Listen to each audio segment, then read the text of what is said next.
Tourism officials very excited about the growth of our cruise industry. In fact, the Bahamas is rated among the top cruise destinations around the world. Tourism Director General Joy Jibilu boasts of Royal Caribbean Cruise Line's influence on our tourism industry, just bringing about 5,000 passengers here on Friday during the Anthem of the Sea's maiden voyage to the Bahamas. And she says those numbers are growing. We are one of the busiest ports in the Caribbean. In fact, we would be within the top 3, and we outpace all our competitors. You know, we're blessed, and a lot of it, yes, the natural beauty of the Bahamas, the diversity of the Bahamas, that they come not just to Nassau and Freeport, but we have family islands that they visit as well. But on a day like today, where it's windy, the water is somewhat choppy, the Bahamas has been the beneficiary of that weather. We have a naturally protected port in the port of Nassau, and this encourages ships to come here. They get to come here, and we're just delighted that our forefathers had the foresight to build such an incredible port. Tourism's DG also hinted that another large cruise ship is scheduled to dock at the port of Nassau sometime next year.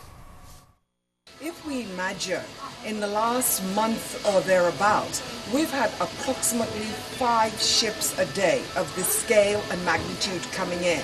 So we've seen 35,000 passengers on our busy days coming in to the port of Nassau into our downtown area. And the impact of that is significant on our taxi drivers, on vendors out at Festival Place. They walk along to the beaches, but on their way they'll stop for food, they will stop and have a Bahamian experience. So we're just delighted at the partnership and that we continue to grow our relationship with RCCL in this manner.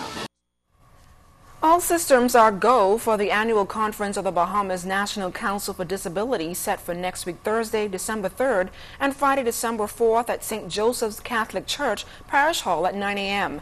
President Sheila Kulma admitted that registration is low right now, but she's hoping that interested individuals, particularly the youth, will attend because she maintains the disabled deserve a chance. We're going to have some interesting topics, and especially for young people, if you're talking about a career, a profession, it is amazing. The field is wide open, and like I say, persons like myself are moving up the scene. So we need a lot of young people coming so that they could pick up the ball and run with it, so as to make life better, not only for themselves, but for those to follow.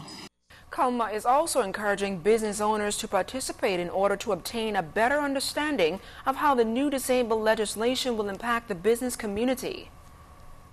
They can come and find out what is expected of them in making their businesses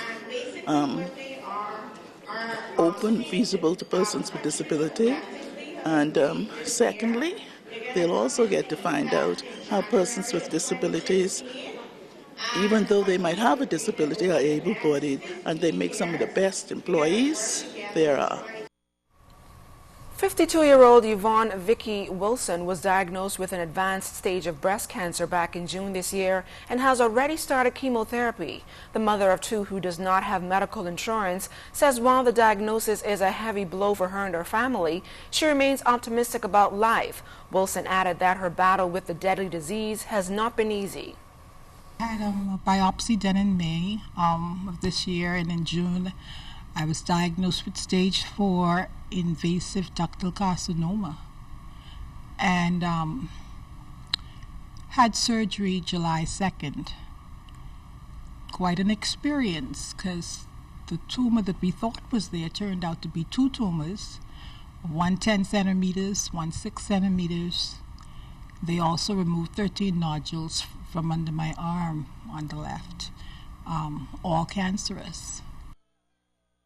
Her cousin Jandalee Archer has organized a gospel concert at the Bahamas Communications and Public Officers Union Hall on Farrington Road next week Sunday, December 6th at 7 p.m. She is encouraging all Bahamians to support this worthy venture. We spend about 3 years of our lives together as young children, attending school.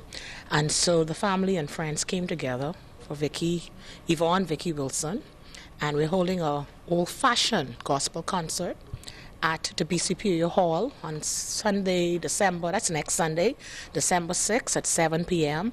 And we have, God has been so good. All the guest artists includes Nehemiah Hill, the Ramming Brothers, Pastor Denzel Rowland Friends, Sweet Emily, even though she's singing gospel, and Jan McKinsey, and then we have this young group out of the Church of God of Prophecy on Wolf Road. They call themselves the P3s. All of them are going to be here, along with Pastor Vaughn Miller from ZNS and Sister Cherise. They'll be the host for us, and they've all come together free just to put this concert off. And still to come, we've got more reaction from yesterday's B3A's elections. Jared Higgs is up next with sports.